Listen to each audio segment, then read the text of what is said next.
यो बुझाइबाट उनको जीवन नर्क भयो। भरापुरा जीवन, एउटा तरुणीको जीवन, पढे लेखेकी तरुणीको जीवन नर्कमा गयो। एउटा बुझाइको कारणले गर्दा वान वर्ड, यति कुरा बुझ्नु छ यी मुक्ति हुनको लागि, दुःखबाट मुक्त हुनको लागि। केही वर्ष अगाडि नेपालको पश्चिमी भेगबाट एकजना बहिनी, अब नाम फेरेर भनौँ, पूजा राखौँ, 4 वर्ष अगाडिको कुरा, हाम्रो कार्यक्रममा त्यो बहिनीलाई ल्याइयो। त्यो पूजा बहिनीलाई, नाम फेरिएको बहिनी। अनि उनको समस्या के थियो भने 12 वर्षदेखि डिप्रेसनको शिकार भए। 12 वर्षभित्र त्यो बहिनीले कम्तीमा 100 पल्ट आत्महत्याको प्रयास गरेकी। मौका पाए कि प्रयास गरिहाल्ने, उनका आसेपासेले नबचाएको भए उनी कहिल्यै जान्थे। र त्यस्तो बहिनी काठमाडौँमा छँदा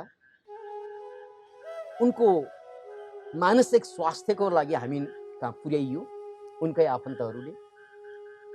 र त्यो बहिनीलाई मैले सोधेँ, बहिनी तपाईलाई यत्रो लामो डिप्रेसन र 100 पल्ट आत्महत्या गर्ने प्रयास विचार त कति आयो होला?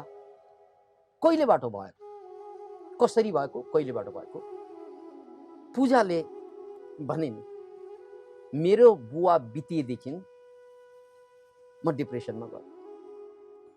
मेरो बुवा बितेदेखि म डिप्रेसनमा गएँ। मैले सोधेँ, बुवा बितेको हजुरको आँखै अगाडि हो? होइन। उनले भने, मेरो बुवा एक्सिडेन्टमा परेर बित्नु भएको थियो र त्यो बेला म घरमा कपाल कोरेर बसेकी थिएँ। र त्यही बेला मेरो भाइ आएर हस्याङ फस्याङ गर्दै, दिदी बुवा त बित्नु भयो, यो समाचार सुनायो भाइले। त्यसपछि म बेहोस पाएँ। 3 दिनसम्म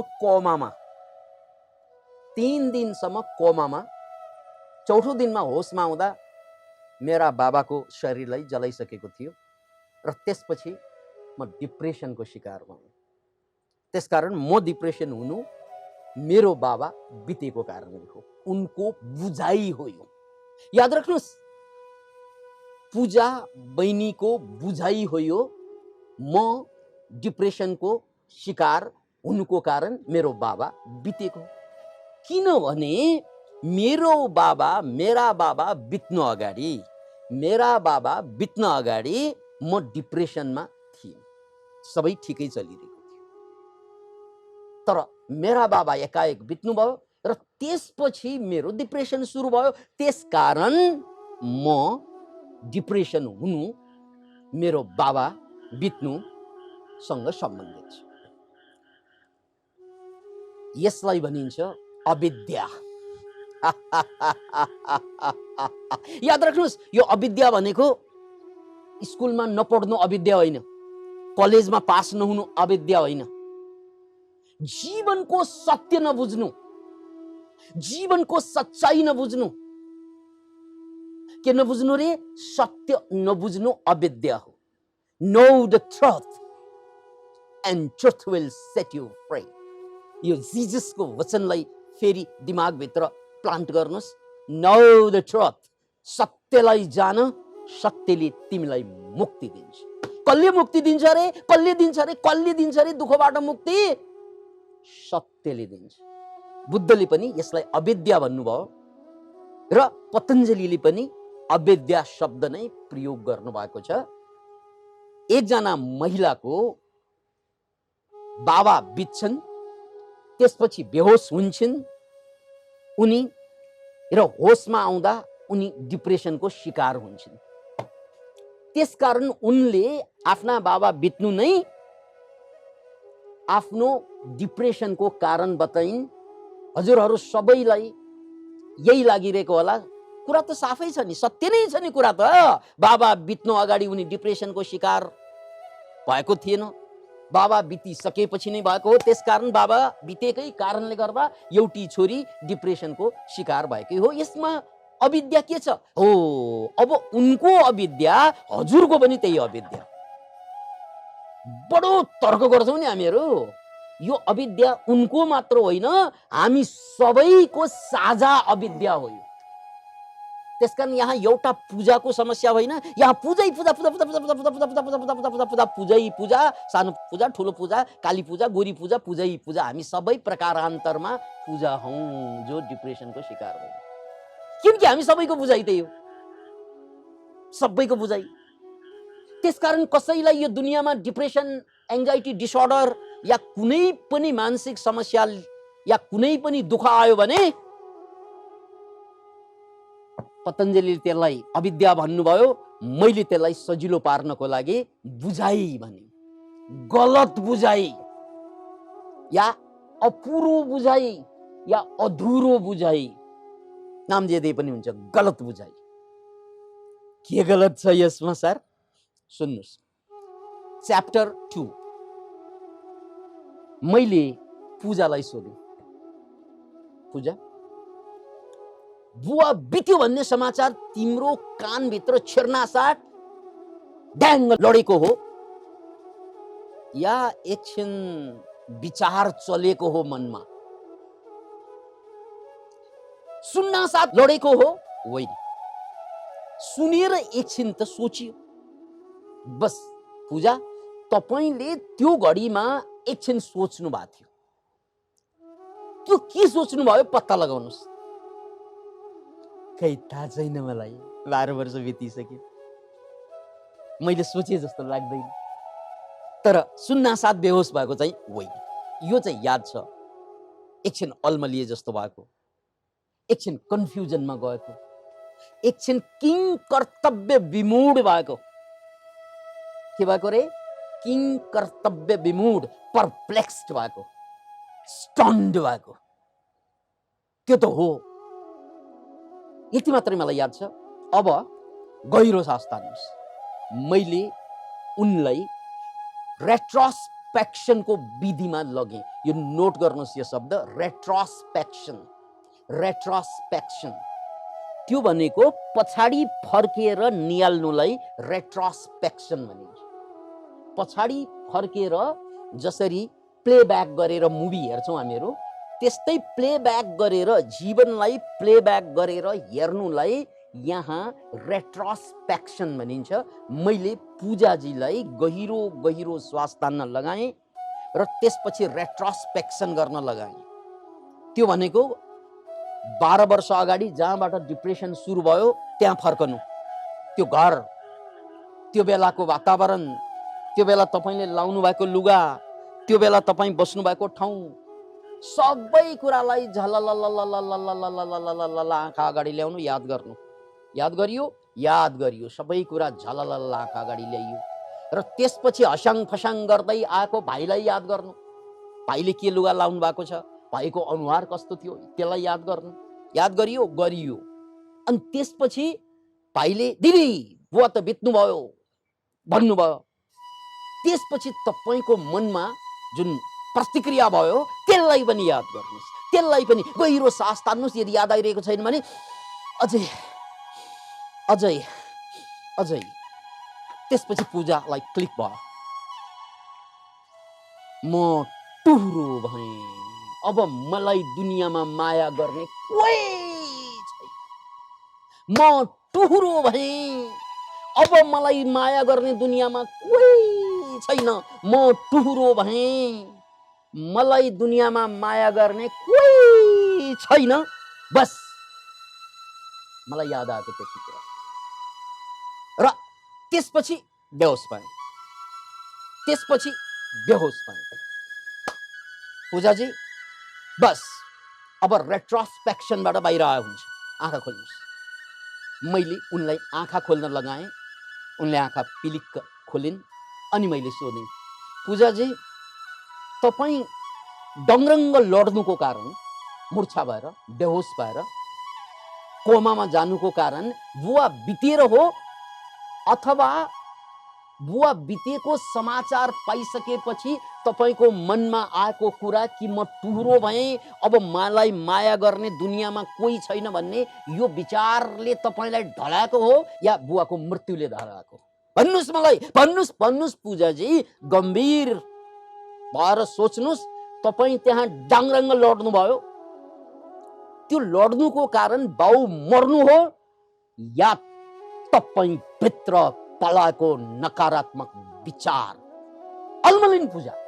किनकि यसरी त उसले जिन्दगीमा कहिले पनि सोचेको थिएन। कति साइकोलोजिस्ट कहाँ गए, कति औषधि खाइरहेकै हो, अहिले पनि खाइरहेकै छ। तर कहिले पनि यसरी चिन्तन गर्न पाउँदै पाएन उनले। उनलाई त अहिले 12 वर्ष बित्यो, अहिले पनि के लागिरहेको छ भन्नाले बाउ मरेर म डिप्रेसन भयो। किन भन्नाले बाउ मरेको सत्य हो, त्यसमा शंका छैन। उनी बेहोस भएको पनि सत्य हो, यसमा पनि शंका छैन। तर उनी बेहोस भएको कारण बाउ मर्नु घटनापछि जुन नेगेटिभ विचार आयो त्यो उनी बेहोस हुनुको कारण हो। दुर्भाग्य के भइदियो भने उनले नेगेटिभ विचार गरिन् र बेहोस भइन्। ती नेगेटिभ विचार गर्नु पनि गलती होइन, किनकि मान्छेले गर्छन्।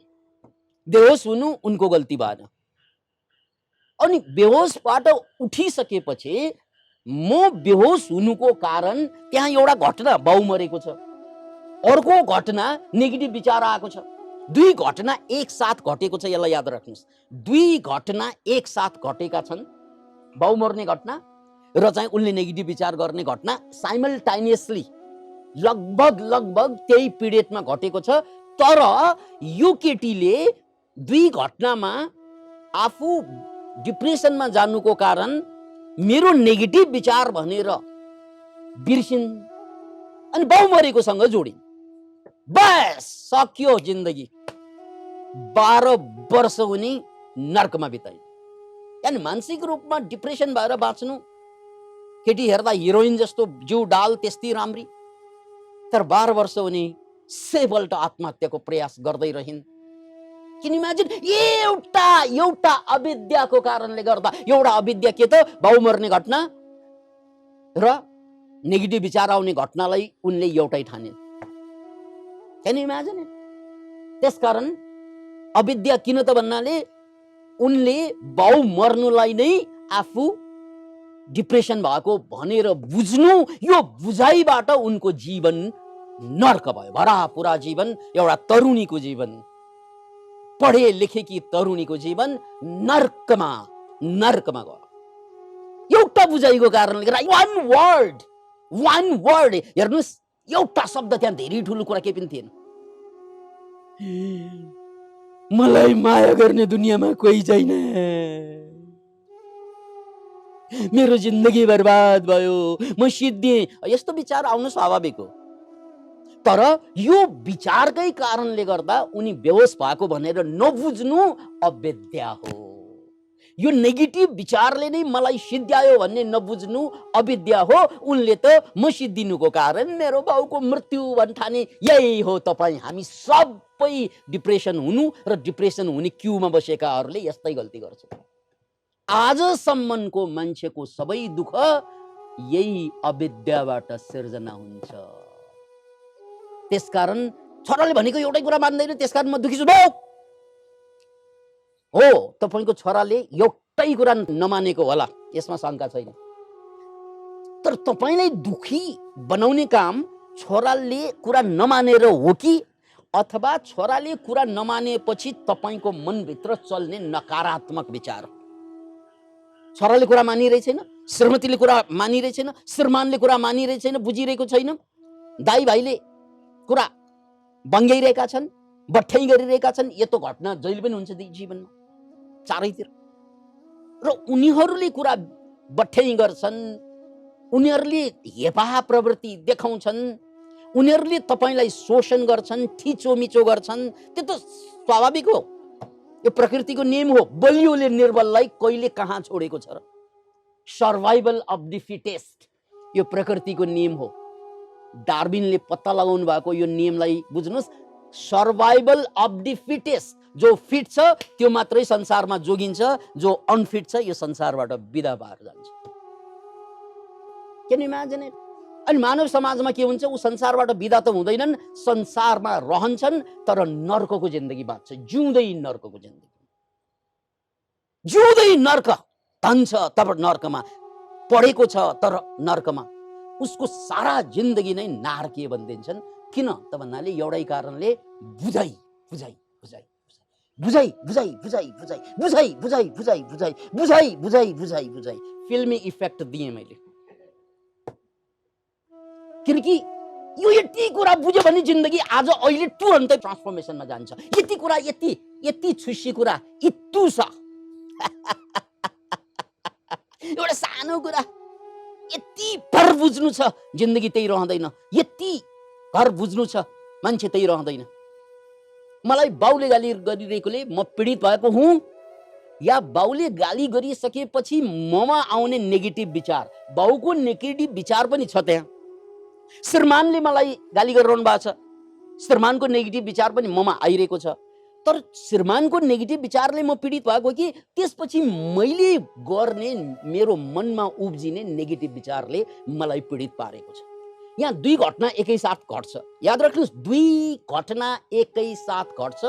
श्रीमानले पीडा दिनु र त्यसपछि मैले मलाई पीडा दिनु, दुई घटना, राइट? दाइ भाइले मलाई पेल्नु, एउटा नेगेटिभ घटना, र त्यसपछि मेरो मनमा विचार आउनु, राइट? गर्लफ्रेन्डले छोड्नु या बोयफ्रेन्डले छोड्नु र त्यसपछि मेरो मनमा आउने नेगेटिभ विचार। म बोयफ्रेन्डले छोडेर, गर्लफ्रेन्डले छोडेर, धोका दिएर आत्महत्या गर्न लागेको, डिप्रेसनमा जान लागेको हो, अथवा त्यसपछि लगत्तै घट्ने मेरो नकारात्मक विचार हो, दुई घटना। अनि यो बर्बाद हुने, यो दुखी आत्मा भनाउँदाहरूले के गर्छन् भने घटनालाई दोष दिन्छन् क्या। घटनालाई दोष दिएपछि घटना दुर्घटना बन्छ तपाईको।